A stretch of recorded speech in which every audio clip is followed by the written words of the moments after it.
Yes, reka nongere nkwifurize gukomeza kugira ibihe byiza kuri wowe udahwema kutwereka ko dukurikiye umunsi ku munsi hano ku Nyenyeri Sports TV Rwanda. Ntibisanzwe nge ugusuhuza kuri mikro nitwa Peter Ali Musa.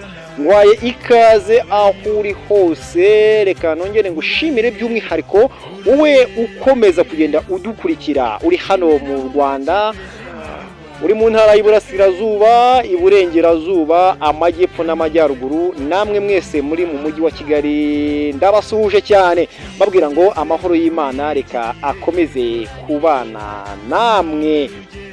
Mu ikipe ya Rayon Sport Football Club yashyushye, inkono mirabiri itari kuziko, irabira itari kuziko.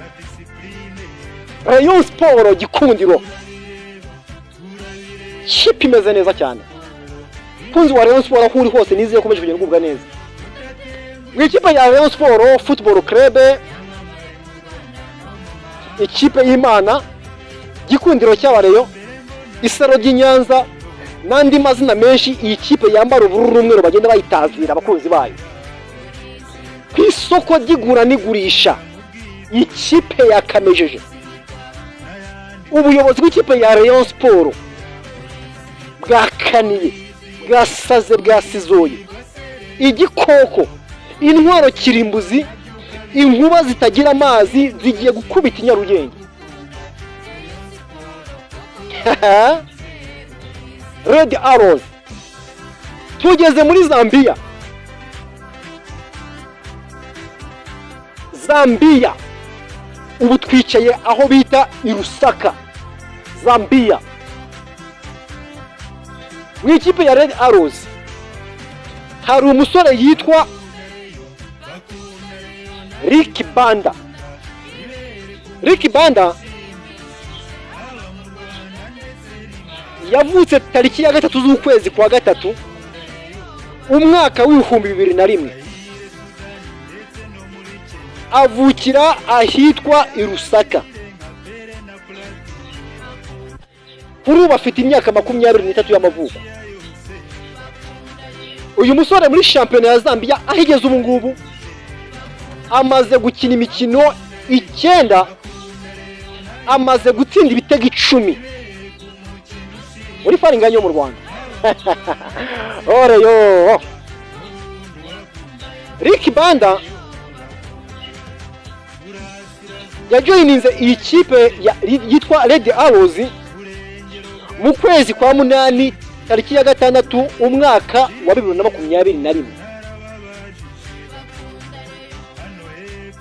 Sezo 2021 sezo 2022 Ricky Banda yabaye umukinnyi w'umwaka mu gihugu cya Zambia.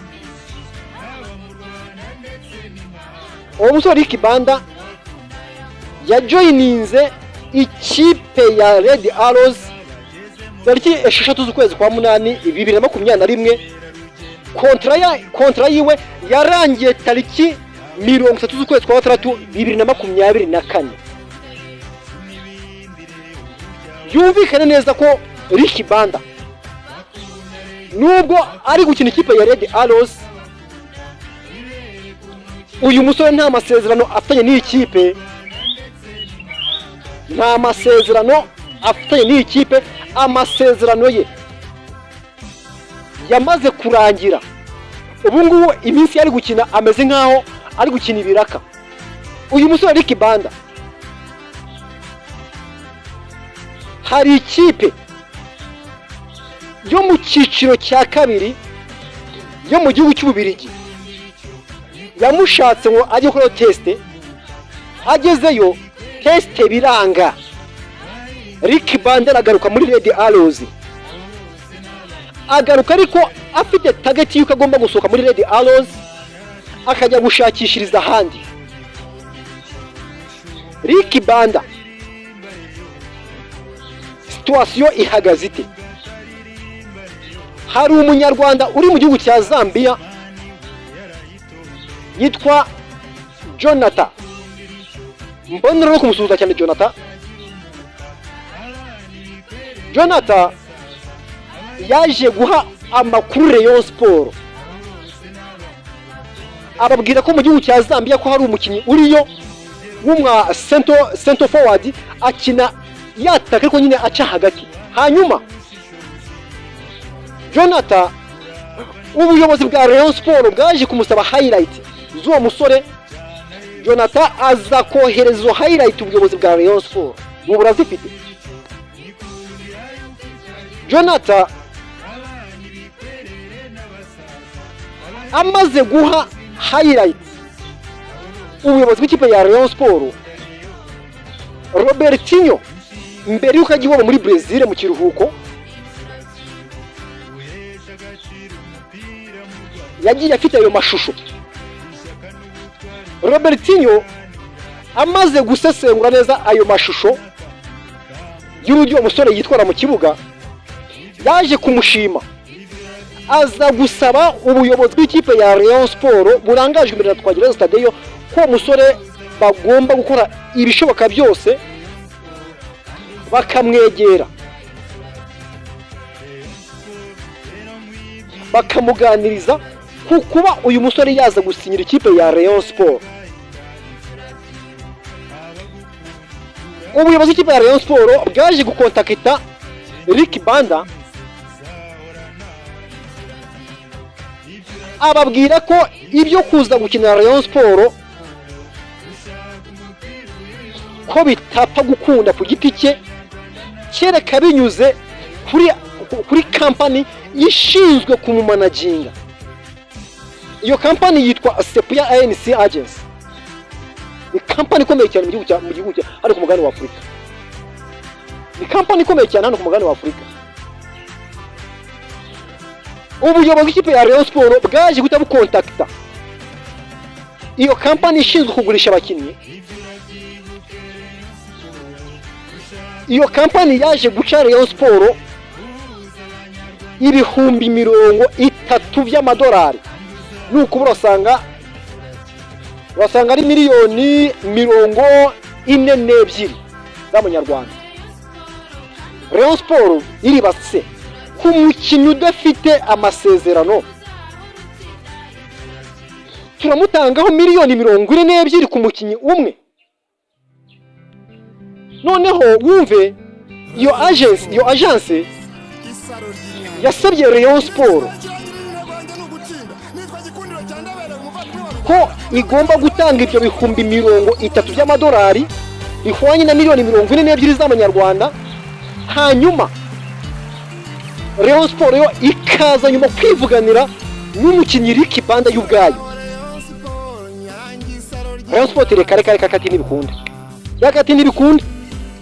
Rayon Sport avuga ngo turabaha ibihumbi 20 by'amadolari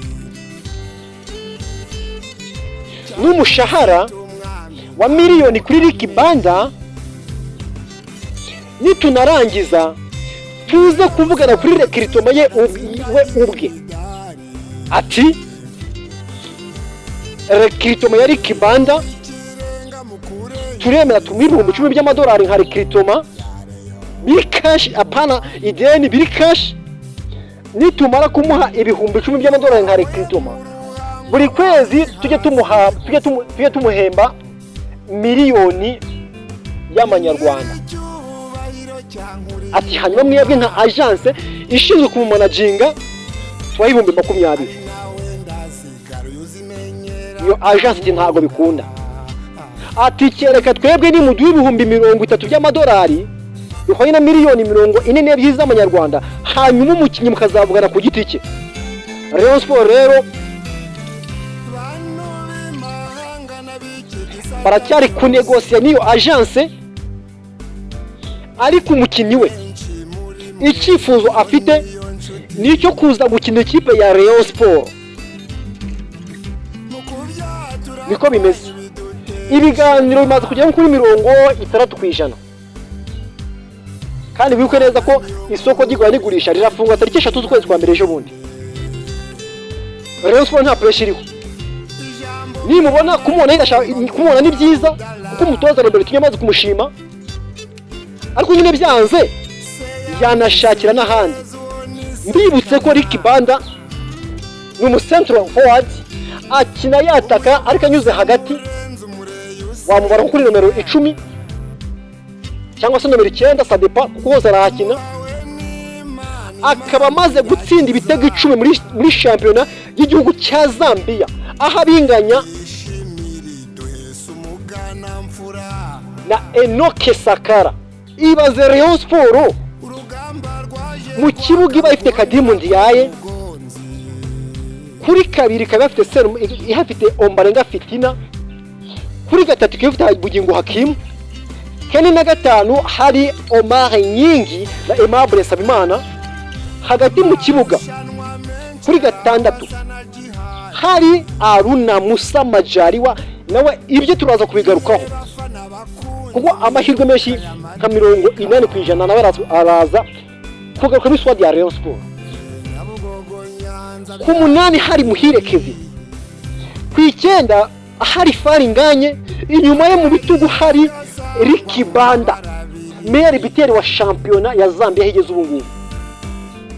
Ku 11 hari guca Azizi Basane Kuranya, kuri karindwi sumu kuri karindwi hari umusore Ensomba Willie Yandere Onana, ibyo nawe bigeze kuri 60% yuko yaduka muri Rayon Sport.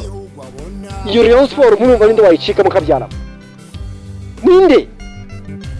Amakuru ya transfer hano mu Rwanda arashyushye, amakuru ni menshi yigura nigurisha hano mu Rwanda. Rayon Sport yabaye Rayon Sport. Hari indi nkuru yindi y'umukinnyi ugomba gutuka mu gihugu cya Mali. Ni inkuru y'umukinnyi ukina kuri gatatu, nyeka ko ari we numero ya mbere hano muri East African Community, nana kwageze muri Rayon Sport. Induru zavuga Nyarugenge, umunyamari ukina kuri gatatu.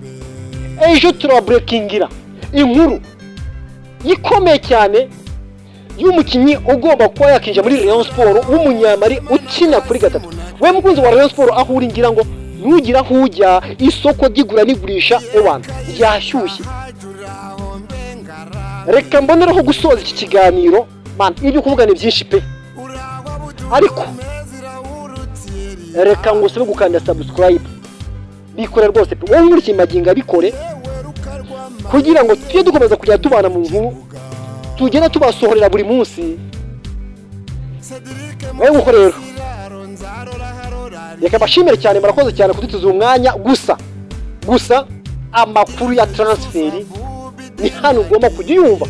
Nizera ko ari twe abantu ba mbere tubreakinze inkuru ya Ricky Banda hano ku butaka bw'u Rwanda. Ciao rero, hasta la vista, ndabakunda cyane.